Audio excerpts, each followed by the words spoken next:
tes mains, j'abandonne tout ce que j'appelle mien. Oh, ne permets à personne, Seigneur, d'en reprendre rien. Oui, prends tout, Seigneur. Oui, prends tout, Seigneur. Entre tes mains, j'abandonne tout avec bonheur.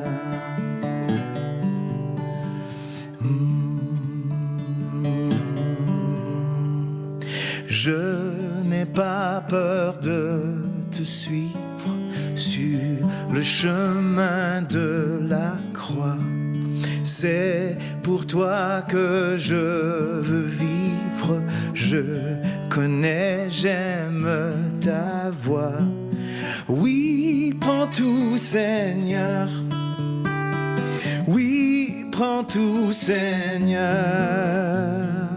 Sans rien garder, je te livre tout avec bonheur.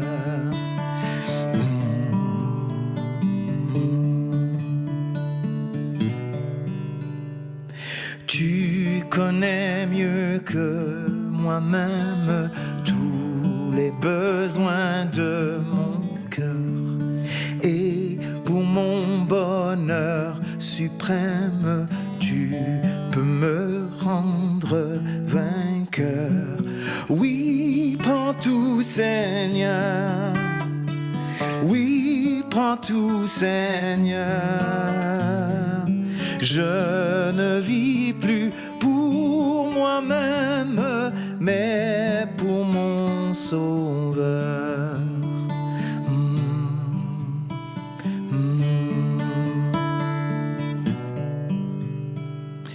Prends mon corps et prends mon âme, que tout en moi soit à toi. Que par ta divine flamme, tout mal soit détruit en moi. Oui, prends tout, Seigneur.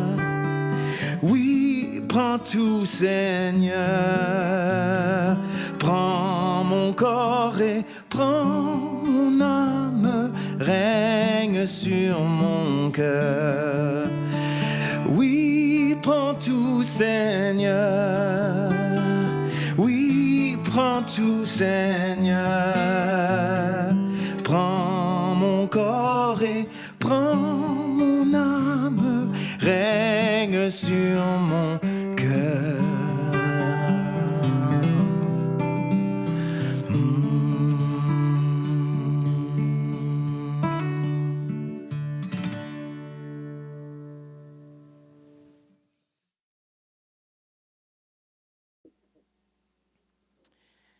Bonjour. Puis, toi, parle-moi pas. Je dis parle-moi pas parce que c'est ma montre qui me parle. On avait une belle horloge à l'arrière, puis fait que ça se peut qu'aujourd'hui, vous me voyez de temps en temps regarder l'heure pour savoir où j'en suis. L'horloge a disparu, fait que le temps est écoulé. Le temps s'en va, le temps vient. Bon, et ce matin, on va se contenter. Parce que ce matin, on est dans toujours notre série sur les 10 commandements, mais ce qui est encourageant ce matin, c'est que c'est le dernier. Bon, OK. Je pensais que j'allais avoir des « Oh non, pas déjà! » Mais là, c'est des applaudissements. Ouais. Donc, on est rendu sur le dernier des 10 commandements, puis j'espère que depuis le début, je ne vous ai pas mis un poids lourd sur vos épaules. Hein? Ça ne semble pas à ça. Je n'ai pas eu de commentaires en ce sens. Parce qu'en fait, les commandements, si on fait un retour sur les 10 commandements, on s'aperçoit que ce n'est pas que Dieu voulait interdire des choses, que Dieu voulait contrôler toutes choses. Dieu voulait se révéler au travers de ces commandements-là, dire qui il est, quelles sont ses valeurs que lui voulait nous donner en tant que créature. Puis ceux qui veulent vivre pour lui, bien, c'est qu'est-ce qui plaît à Dieu. C'était des principes de vraie liberté, de vie abondante. C'est-à-dire que le peuple d'Égypte le peuple d'Égypte. Le peuple juif sortait d'Égypte, avait été racheté par Dieu, avait été sauvé par Dieu, puis il leur avait été donné un pays qui avait été promis à leur père, qui avait déjà habité dedans, mais qui, par la force des choses, avait été en Égypte. Maintenant, ils revenaient dans ce pays promis. Et de esclaves en Égypte à libres dans leur pays, Dieu leur a donné ces commandements-là, qui n'étaient pas pénibles, un peu comme Jésus dit dans Matthieu, hein, « Prenez mon joug, parce que il n'est pas pesant, mon fardeau est léger, mon joug est doux. » Et le but de ces commandements-là, ce n'était pas de mettre un poids sur les épaules du peuple, mais de démontrer qui était Dieu, mais en même temps de démontrer qu'en tant qu'être humain, on a ce cœur à facilement se détourner de qui est Dieu, de comment est Dieu, de quel est le caractère de Dieu. Puis au travers de ces commandements-là, Dieu voulait démontrer justement quelle valeur il voulait que son peuple soutienne, puis son peuple promouvoie ou vive de ces valeurs-là. Dans les premiers 3 commandements, on parle de l'exclusivité de Dieu dans la vie de son peuple. Premièrement, il dit qu'il n'y aura pas d'autre Dieu. Il parle aussi de ne pas se faire d'image taillée, de ne pas essayer de mettre Dieu dans une boîte, de limiter son action à ce que nous, on pourrait s'imaginer de lui, de ne pas utiliser son nom en vain. Donc, il parle ici de cette exclusivité que Dieu avait pour son peuple. Dans les commandements 4 à 5, il nous parle de perpétuer la loyauté envers Dieu. Premièrement, de se souvenir du jour de repos, de prendre cette journée-là pour s'arrêter, puis si je peux travailler, si je peux faire ces choses, si Dieu pourvoit toutes choses, si ma vie est remplie, c'est parce que Dieu pourvoit, Dieu est là. Puis je veux prendre un temps pour m'en souvenir, pour vivre, me reposer, pour faire autre chose que juste aller selon la société, en quelque sorte. Ensuite, il y avait aussi tout le côté de honorer père et mère, le côté de la famille, comment que la famille était le lieu où on pouvait propager justement nos valeurs et les valeurs que Dieu nous a inculquées. Ensuite, on a les versets, pas les versets, mais les commandements 6 à 10. Puis là, c'est plus comme on pourrait dire les obligations face à la vie communautaire. Ceux-là, il n'y a pas grand monde qui astine, à part peut-être le dernier, mais ne pas tuer, ne pas commettre d'adultère, des fois ça arrive, ne pas voler, ne pas porter de faux témoignages. Ça, c'est vraiment toutes des actions qui sont dirigées envers l'autre, que Dieu ne voulait pas qu'en tant que peuple, on promouvoie ces valeurs-là. Ne pas tuer, c'est quand même évident, mais ça allait beaucoup plus que ça. Hein, ne pas commettre d'adultère, de voler, ça allait beaucoup plus que ça. C'est aussi de ne pas redonner à Dieu ce qui est à lui, de garder à nous ce qu'on pourrait aussi donner à la communauté. Quand je dis à la communauté, c'est des fois des gens dans le besoin, puis tout ça. Pas porter de faux témoignages, encore là, on avait parlé un peu de médisance, de tout ce côté où on peut facilement détruire la réputation d'un autre en portant de faux témoignages. Puis ça va dans une cour de justice, mais ça va aussi entre voisins, par exemple. Et ce matin, on va voir un peu plus le côté de la convoitise.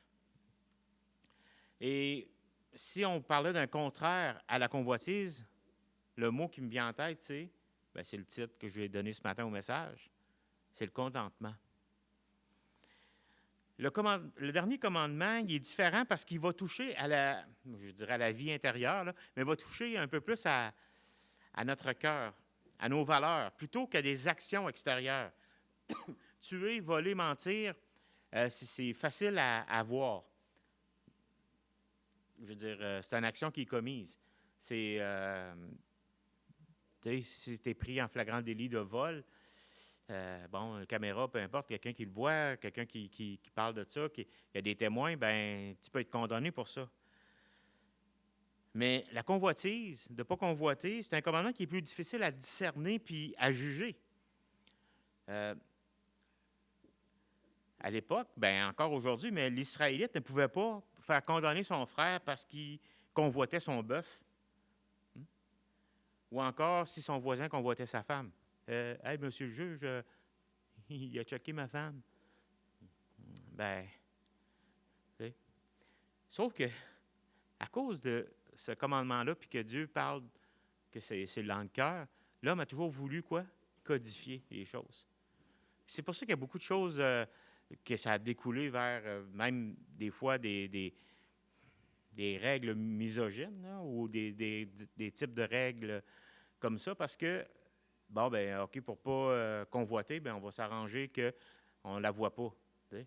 On va cacher la convoitise, on va cacher. Mais encore là, c'est le problème, c'est pas l'objet de convoitise, c'est le cœur. Puis souvent, ben, même dans une religion, qu'est-ce qu'elle va faire? Elle va jouer sur le paraître. Fait qu'elle va vouloir quoi? Enlever l'objet de convoitise puis dire ben c'est de la faute de l'objet et non pas du cœur de la personne qui convoite ou qui désire ou qui en vient à commettre une action mauvaise. Hein, il n'y a pas de sanction contre la convoitise intérieure, seulement contre les actions extérieures. C'est dur de dire à envoyer son enfant dans sa chambre parce qu'il a convoité le jouet de son frère. Va dans ta chambre parce que je t'ai vu dans tes yeux que tu le convoitais. Ben, c'est sûr que s'il va le voler, ben là, tu comprends que, bon, tu vas punir le vol, mais tu vas avoir une conséquence au vol. Mais juste le fait qu'il veut, on va dire contente-toi. On peut pas, c'est dur à punir, c'est parce que c'est vraiment un problème de cœur. Avant d'aller plus loin, on va regarder dans ce 10e commandement où Dieu veut emmener les croyants, c'est-à-dire où Dieu veut emmener ceux qui désirent vivre pour lui, où il veut les emmener à la recherche et à cette loyauté ultime, c'est-à-dire à rechercher l'intérêt de Dieu plutôt que, par nos convoitises, chercher nos propres intérêts. Et si vous avez vos Bibles, vous pouvez tourner dans Exode 20, au verset 17, puis il vient avec quelques exemples. 20, 17, le 10e commandement nous dit ceci: « Tu ne convoiteras point la maison de ton prochain, tu ne convoiteras point la femme de ton prochain, ni son serviteur, ni sa servante, ni son bœuf, ni son âne, ni aucune chose qui appartienne à ton voisin. » Bon, on n'a pas nécessairement des servantes, mais on peut, en tant que chef d'entreprise, désirer les employés de l'autre, faire du maraudage. En tout cas, je dis ça de même, c'est parce que souvent, esclave et tout ça n'était pas nécessairement... le mot est souvent relié à ce qu'on appelle aujourd'hui peut-être des fois un employé. Ça ressemble à ça, mais des fois, les esclaves étaient acquis d'une autre façon aussi. Il y avait différentes façons et le terme est employé. Mais Paul aussi emploie ce terme comme en disant que nous sommes esclaves de Christ. Mais Dieu nous a affranchis pour la liberté. Il y a des esclaves qui vivent libres, tout en ayant une appartenance autre que la leur. Premièrement, on va regarder ce matin qu'est-ce que la convoitise. Avant d'être capable d'aller vers le contentement, il faut voir c'est quoi qui nous empêche de se rendre au contentement. Souvent, dans la Bible, je vous dirais que, soit dans la traduction, dans le Nouveau Testament, qui va en parler quand même beaucoup de ce mot-là, ça va être un mot qui va être traduit par désir, passion ou avidité. Puis même dans l'hébreu aussi, là, c'est un peu le même type de mots vers lesquels sont traduits. Mais si on va dans une autre définition, c'est-à-dire comme par exemple le Larousse, il nous dit « c'est un désir immodéré de possession, avidité et cupidité ». Mais d'un point de vue biblique, la convoitise, ça nous fait regarder et développer une passion pour des choses plutôt que pour Dieu. C'est qu'on désire ardemment quelque chose qui est autre que Dieu. Dans la Bible, c'est comme ça que la convoitise nous est présentée. Et dans la Bible, elle nous dit que la convoitise, elle va mener au matérialisme, c'est-à-dire au désir de possession, d'avoir toujours plus. Et ça, quand tu as toujours le désir de posséder toujours plus, ça t'emmène tranquillement vers l'endettement. Parce que tu vas t'endetter, peut-être financièrement, mais tu vas t'endetter envers d'autres. C'est ça, c'est pas nécessairement juste les banques qui vont te contrôler, mais tu vas te devoir à d'autres parce que comme tu deviens prisonnier de leur possession, en quelque sorte. Tu deviens endetté dans ta société parce que tu n'as pas ce que tu veux, tu n'as pas ce que tu aurais besoin, tu n'as pas ce que tu penses que tu as besoin. Donc, tu es comme si tu étais en dette dans la société. Ce que ça fait aussi, c'est qu'elle détrône Dieu de ma vie, puis elle place le moi au contrôle. C'est nous qui devenons au contrôle de notre vie. Parce qu'on sait maintenant c'est quoi qu'on a besoin pour nous. Puis on sait nos désirs sont tellement bons que maintenant on peut se fier sur nos propres désirs pour choisir ce qui est bon. Elle vole la loyauté ultime qu'on a envers Dieu et son royaume pour le moi et mes intérêts. C'est ça, la convoitise. Toujours dans un point de vue biblique, là, si on l'applique, mais ça fait de nous des éponges géantes qui vont absorber toujours plus, mais qui donnent toujours moins. Qui vont toujours être mécontents de ce qu'on n'a pas, puis jamais satisfaits de ce qu'on a. Il y a quelques exemples bibliques que j'aimerais vous aborder, puis j'en ai même d'autres en tête qui ont venu en parlant là, à l'instant, mais en tout cas, on verra si j'ai le temps. J'ai-tu le temps, ma montre? Elle dit oui.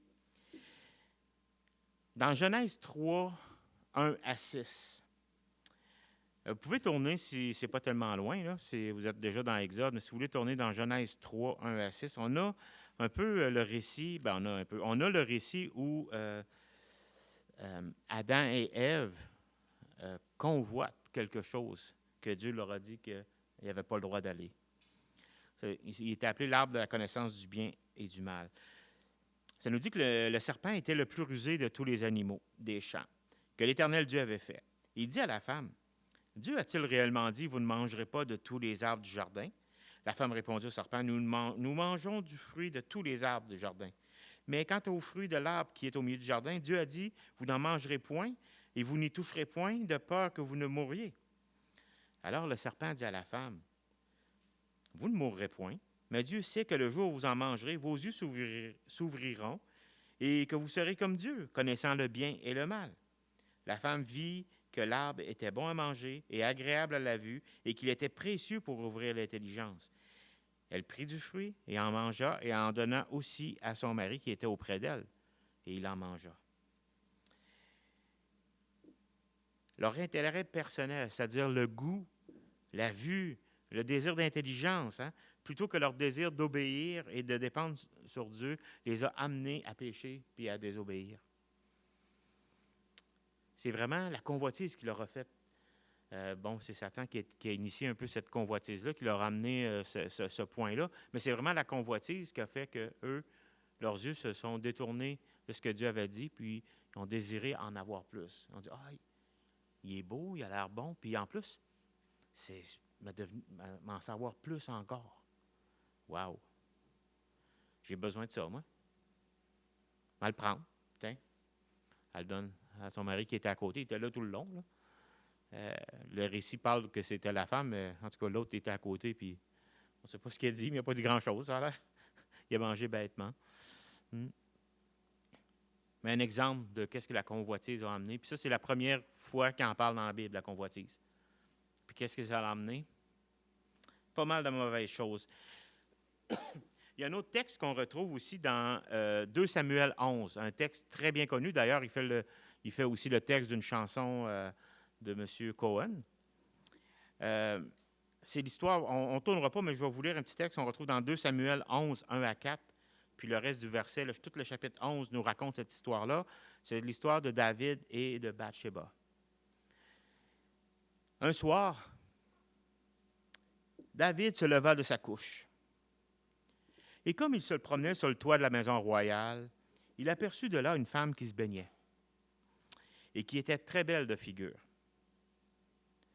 Soit qu'il avait des bons yeux ou que ce n'était pas tellement loin. Mais assez pour qu'il puisse la remarquer. David fit demander qui était cette femme. Et on lui dit, n'est-ce pas Bathsheba, fille d'Éliam, femme d'Uri, le Héthien?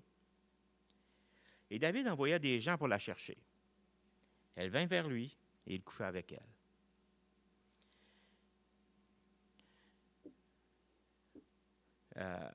Ça, c'est quand il a laissé sa convoitise aller. Il a regardé, il l'a trouvée belle.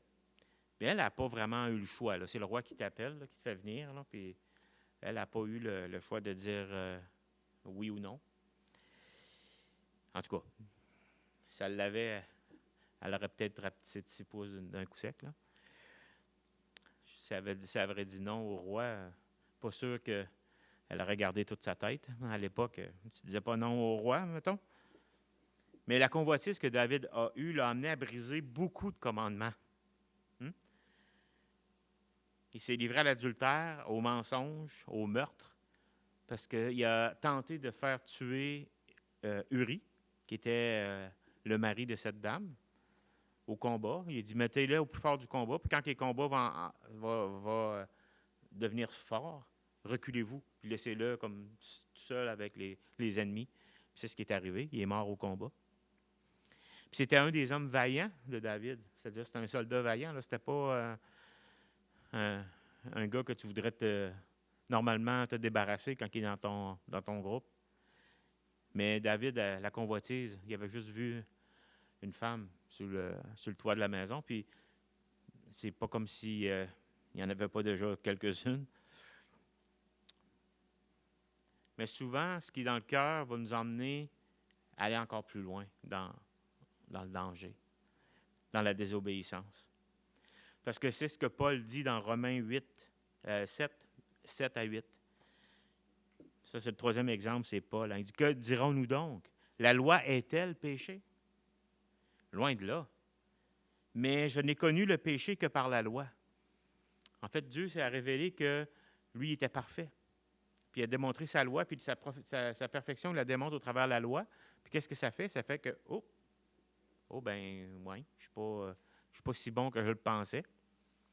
Quand on se met à regarder les commandements, puis qu'on commence à regarder ça devant Dieu, on se dit, surtout le premier, tu n'auras pas d'autre Dieu que moi. Tu mettras tout ton cœur, ton âme, ton énergie pour me louer. Enfin. Mais il continue, il dit, car je n'aurais pas connu la convoitise si la loi m'avait dit, tu ne convoiteras point.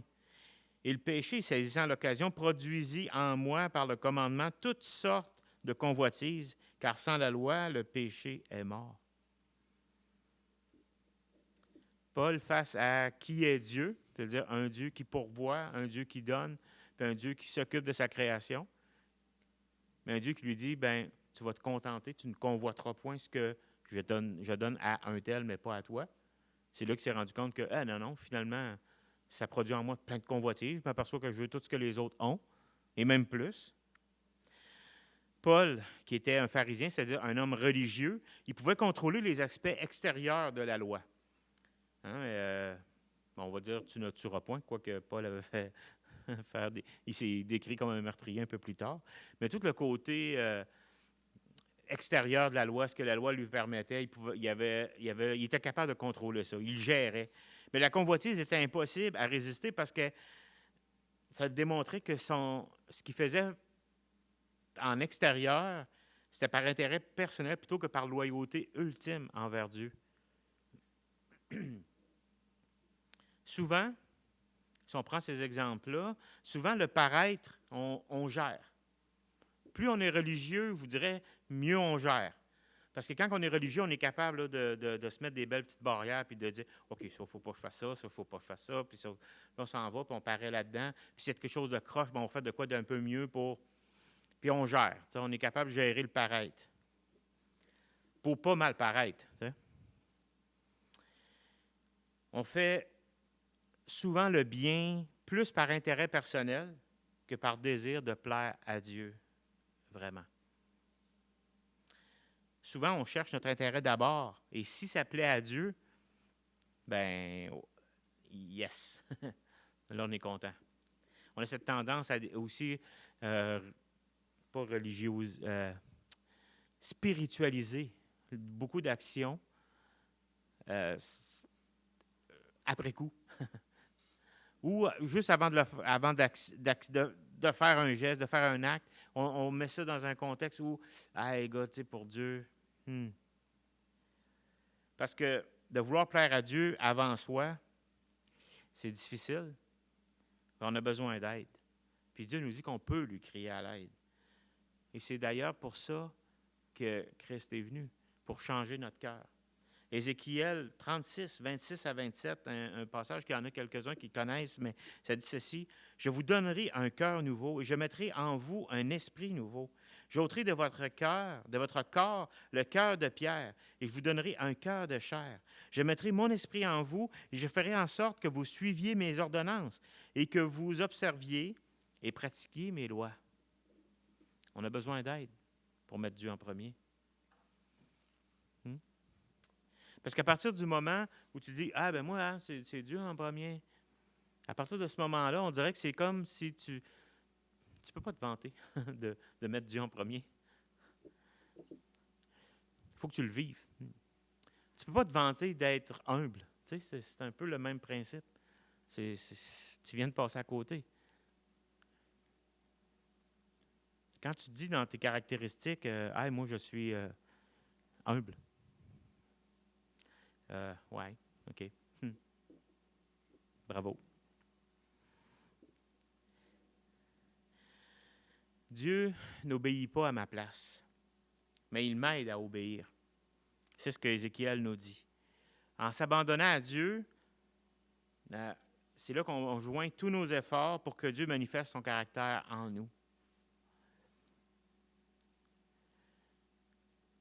Puis ce qui est plaisant dans ça, comme l'humilité par exemple, c'est-à-dire le contentement, c'est que tu peux pas t'en vanter, tu peux pas dire « Ah ben moi, je me contente de ça ». Mais là, tu viens d'élever ton contentement dans une sphère d'orgueil, puis ton contentement, c'est pas du contentement, c'est une façon de te montrer plus religieux. Fait que tu viens de passer encore à côté. C'est comme dire, ben moi, désolé, mais je veux pas la gloire, j'aime mieux être humble, de condition humble. Tu viens de passer à côté. Enfin. Mais convoitise et contentement, je vous dirais que c'est le dernier, c'est un point, c'est une lutte à finir. C'est ça, c'est une lutte à finir. Quand est-ce qu'on va finir? Je ne sais pas. Ben oui, à notre mort, probablement. Mais Jésus, sur le sermon sur la montagne, reprend la plupart des 10 commandements. Et il les applique d'une manière personnelle, mais il les applique d'une manière à ce que ce soit notre cœur qui est mis de l'avant et non pas le paraître. Dans Matthieu 5 à 7, les chapitres 5 à 7, il met l'emphase sur les valeurs intérieures plutôt que sur les actions extérieures. Parce que tu ne voleras point, mais qu'à toutes les fois, tu luttes, là, cette lutte-là qui dit oh, « J'aimerais tellement ça, mais non, si je vole en prison. » OK, tu ne voleras point, mais c'est quoi le mérite que tu as eu, que tu as tellement convoité l'objet, puis tu te dis ce qui m'empêche de le faire, c'est vraiment la peur de me faire pogner ou la peur de... Tu sais, si on pouvait faire une chose, puis il n'y a personne qui nous verrait, qu'est-ce qu'on ferait, tu sais? Mais dans ce que Jésus parle dans ce sermon-là, il parle de « heureux les pauvres en esprit ». Il ne parle pas ici nécessairement des moins intelligents, mais de ceux qui ne chercheront pas à avoir les premières places. Heureux les affligés, heureux les débonnaires, les miséricordieux, les cœurs purs. Il dit c'est eux qui sont heureux. Mais ce sont toutes des choses que tu ne peux pas t'en vanter. « Hey, je suis miséricordieux! » Tu sais, ça ne marche pas. C'est le caractère de Dieu, puis Dieu a tout fait ça. Il nous montre qui il est, puis il veut qu'on reflète ça, mais on peut jamais s'en donner gloire, parce que la gloire revient à Dieu. C'est dans ce sermon-là que Jésus affirme, par exemple, que la colère intérieure peut mener au meurtre. Hein? Si tu n'aimes pas ton frère, si tu as de la rage contre lui, bien éventuellement, ça se peut qu'à un moment donné que le point parte, puis ou ça se peut que... Mais cette colère-là intérieure va mener au meurtre, peut mener au meurtre. Tout comme convoiter peut, par exemple une femme, peut mener à l'adultère. En réglant la convoitise intérieure, en réglant cette situation de cœur qui est tout croche devant Dieu, bien, ensuite, je n'aurai pas à m'inquiéter de voler, tuer ou commettre différents actes comme ça. Aimer Dieu, c'est contrôler les passions de nos cœurs. Puis ça peut sembler contraire à ce que la société nous dit. Hein? « Ah, fais ce que ton cœur désire. » OK, c'est peut-être vrai dans le cas de choisir une carrière. C'est peut-être vrai dans le cas de choisir une chemise versus une autre. Là, bon, mais elle est plus belle. Choisis la plus belle que tu aimes le plus. Pas de problème. Mais si tu choisis vraiment tout ce que ton cœur désire, ouais. Qui travaillerait vraiment là, fort là, pour être capable de payer ses comptes à la fin du mois? Non, je choisirais quelque chose de simple. une façon d'avoir de l'argent plus simple. On choisirait telle façon. Puis, selon nos goûts, ben moi, non, je ne travaille pas aujourd'hui, je m'en vais à la pêche, j'ai bien plus le fun. Si je fais vraiment ce que mon cœur désire, ben je peux, mais ça ne marchera pas longtemps. Ça va m'entraîner sur des voies qui... Hein?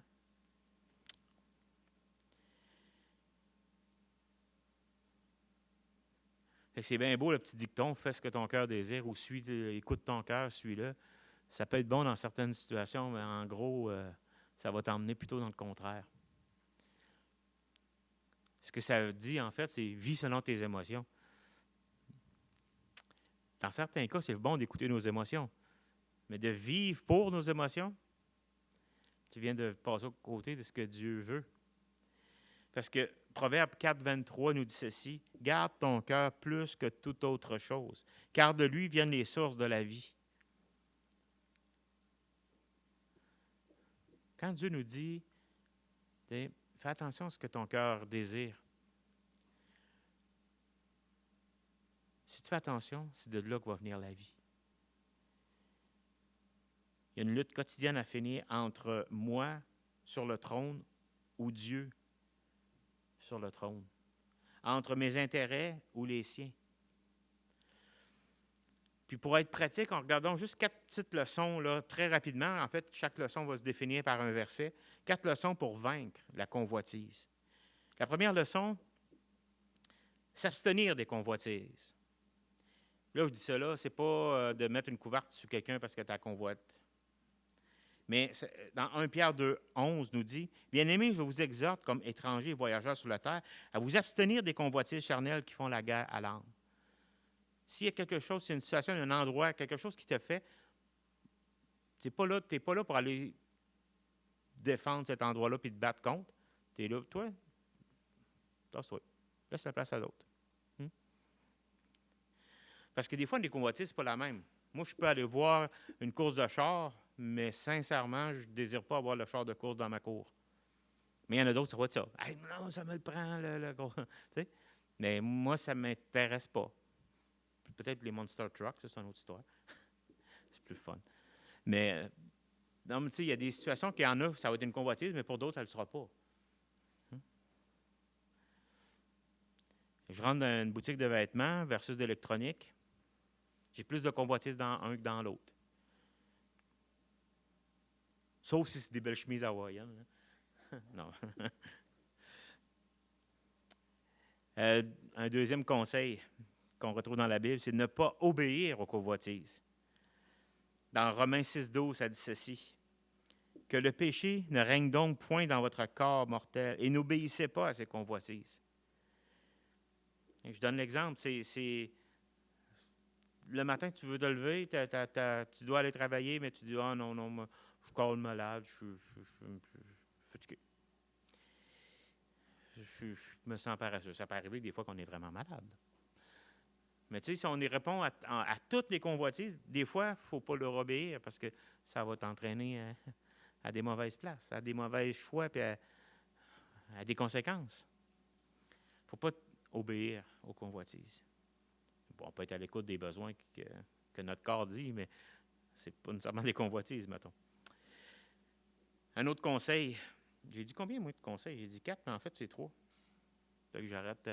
C'est mon dernier. Puis je pense qu'en arrière, oui, 3 conseils, j'ai dit 4. OK. Développer le contentement. Ça serait le côté positif de tout ça. Au lieu de ne pas se laisser dominer maintenant, regardons à qu'est-ce que le contentement. Il faut le développer. Il y a 2 versets, entre autres, que je veux vous lire, que vous connaissez pour beaucoup. Psaume 23, 1. « L'Éternel est mon berger, je ne manquerai de rien. » Donc, c'est de croire Dieu. C'est de croire Dieu qu'on ne manquera de rien. Et Psaume 34, 9 à 10 nous dit ceci. « Sentez et voyez combien l'Éternel est bon. Heureux l'homme qui cherche en lui son refuge. Craignez l'Éternel, vous ses saints, car rien ne manque à ceux qui le craignent. » Appréciez le présent, la présence de Dieu dans nos vies. Compter sur ses promesses, se réjouir de ses bontés présentes, accepter ce que nous sommes et ce que nous avons. Parfois, ça peut être une santé fragile. Des fois, ça peut être autre chose. Des fois, c'est une situation tellement difficile, puis tu te dis, ça n'a pas de sens. Mais il faut accepter ce que Dieu par lequel il nous fait passer. Colossiens 3, 1 à 3 nous dit, « Si donc vous êtes ressuscité avec Christ. » Ici, le contexte, c'est quelqu'un qui est mort et ressuscité en Christ, c'est-à-dire qui vit en Dieu. Il dit, « Cherchez les choses d'en haut, où Christ est assis à la droite de Dieu. Attachez-vous aux choses d'en haut et non à celles qui sont sur la terre, car vous êtes morts et votre vie est cachée avec Christ en Dieu. » Il faut savoir ralentir pour regarder en haut. Entre autres, c'est pour ça que Dieu avait institué le sabbat, une journée de repos, pour pouvoir regarder en haut, regarder à Dieu, et non pas juste à ce qui nous entoure. Il faut qu'on n'oublie pas la dimension spirituelle ou la dimension éternelle de la vie. 1 Thessaloniciens 5, 18, c'est-à-dire « Rendez grâce en toutes choses, car c'est à votre égard la volonté de Dieu en Jésus-Christ. » La gratitude envers Dieu.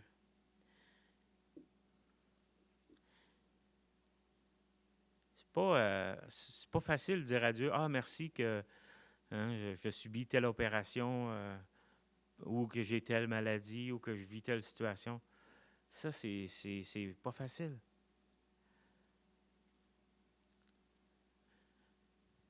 Mais c'est ce que Dieu veut, parce qu'il dit être reconnaissant en toutes choses. Ce n'est pas en toutes choses bonnes ou en toutes choses mauvaises, en toutes choses... Non, en toutes choses que Dieu va te faire passer au travers, s'il va te donner la force pour passer au travers. Exprimer ta gratitude envers Dieu pour ses bienfaits, comme étant une bénédiction pour aussi celui qui nous suit, qui est avec nous, qui est auprès de nous, les gens qu'on encourage, en répandant justement la grâce de Dieu sur les autres. Si on regarde ce 10e commandement, puis on l'analyse avec le premier nous parle